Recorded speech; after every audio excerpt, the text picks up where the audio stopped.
नरेंद्र दामोदर दास। अब नरेंद्र मोदी गुजरात के सीएम बन गए और एक मुस्लिम बहन की मुराद भी पूरी हुई। मोदी की वो मुंह बोली बहन जो कराची में जन्मी लेकिन भारत की बहू बनी। मोदी के ब्रांड बनने की कहानी खुद सुनिए कमर मोहसिन शेख की जुबानी।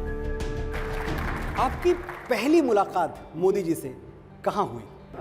जब दिलीप भाई ने मिलवाया मोदी जी से जी, उस वक्त उन्होंने उनके सामने देखना, उनकी आंखों में देखना भी यानी बहुत बड़ी बात है। ऐसा लगता है कि UEM जयपुर एक आदर्श लक्ष्य है। भावी छात्रों के लिए अच्छी नौकरी, भविष्य के लिए तैयार कौशल के साथ अच्छी शिक्षा। कुछ खास शख्सियत के मालिक हैं। ये तब की बात कर रही हैं आप? जी, मैं तब की बात कर रही हूँ। ना उनका बहुत नाम था, ना शोहरत थी, ना लोग जानते थे। जब वो RSS के कार्यकर्ता थे उस वक्त। क्या बोल के बुलाया मिलाया? ये नरेंद्र मोदी जी हैं, ये मोदी जी हैं। उस वक्त तो इतना ज्यादा मतलब कोई उनका ओहदा ऐसा नहीं था। शायद वो महामंत्री होंगे शायद, मेरे ख्याल से शायद उस वक्त। अच्छा, तब की बात है, मुझे ये याद पड़ता है।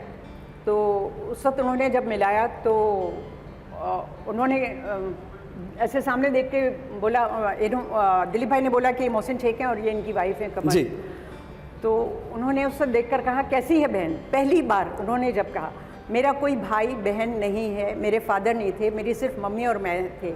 तो जैसे ही उन्होंने बोला कैसी है बहन, तो मुझे एकदम अंदर से कुछ झुरझुरी हुई। हाँ, इन्होंने मुझे बहन कहा, यानी कितने अच्छे हैं ये कि इन्होंने मुझे बहन कह के तो जो मुखातिब किया। पहला संबोधन था उनका वो बहन का था? वो बहन का था। और उसके कुछ इत्तेफाक की बात है कि 2-4 दिन के बाद ही रक्षाबंधन का त्यौहार था। जी।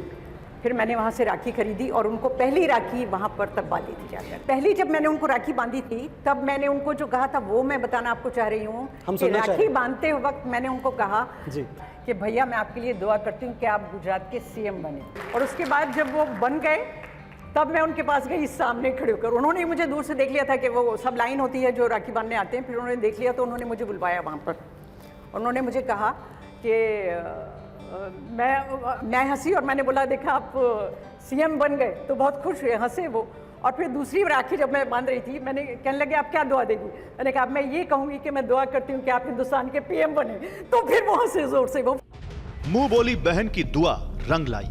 गुजरात के मुख्यमंत्री बने नरेंद्र मोदी ने देखते ही देखते गुजरात के विकास मॉडल को देश के लिए मिसाल बना दिया। आखिर ब्रांड मोदी बनने का फॉर्मूला क्या है, बता रहे हैं गुजरात के पूर्व मुख्य सचिव PK लाहिरी। में आपने उनको दफ्तर में अपने कार्यालय में काम करते हुए देखा, तो उनका रूटीन, उनकी दिनचर्या क्या हुआ करती थी? इनकी दिनचर्या तो सब लोगों को वैसे मालूम है कि बहुत ही सुबह जल्दी उठ जाते हैं जी। अपने योग का और जो भी समाचार देखना, पत्र व्यवहार पढ़ना, न्यूज़पेपर अखबार पढ़ना, ये सारे काम वो करीबन 9 बजे तक निपटा देते हैं। अच्छा। 9 बजे का उसका पहला काम ये होता है कि जिन्होंने रात को सुबह को फोन किया हो उन सबको फोन से संपर्क कर लेना। अच्छा। जिसको काम है उनको भी संपर्क कर लेना दिन में। मैं आपको बताऊं कि पहली बार वाइब्रेंट गुजरात की प्रपोजल हुई जी। तो उन्होंने पूछा कि इसमें क्या करेंगे, तो हमने कहा सब इन्वेस्टर इंडस्ट्रियलिस्ट को बुलाएंगे। तो कहा किस किस को बुलाएंगे, तो हमने उनको 400 लीडिंग इंडस्ट्रियलिस्ट का लिस्ट दे दिया। ओह। और थोड़े दिन के बाद हमारे पर फोन आने लगे। मुख्यमंत्री ने हमें खुद फोन किया और कह रहे हैं कि आपको इस तारीख पे आना है, तो आप क्या कर रहे हैं? उन्होंने एक हफ्ते में 400 के 400 उद्योगपतियों से संपर्क करके पर्सनल इनविटेशन दे, खुद कॉल किया, खुद आमंत्रित किया, खुद सुबह, ताकि फिर इसकी गुंजाइश ही ना बचे कि आना है कि नहीं आना। 50 लोगों को हर दिन फोन करके उन्होंने वो काम संपन्न किया। 2001 से 2014 तक गुजरात के CM रहे नरेंद्र मोदी के सामने कई बार हवाओं ने उनके खिलाफ भी रुख किया।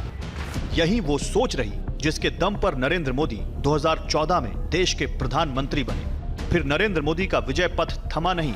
शिखर तक पहुंचने के बाद भी नरेंद्र मोदी खुद को फकीर बताते हैं। जाहिर है नरेंद्र मोदी का यही अंदाज उन्हें अलग बनाता है।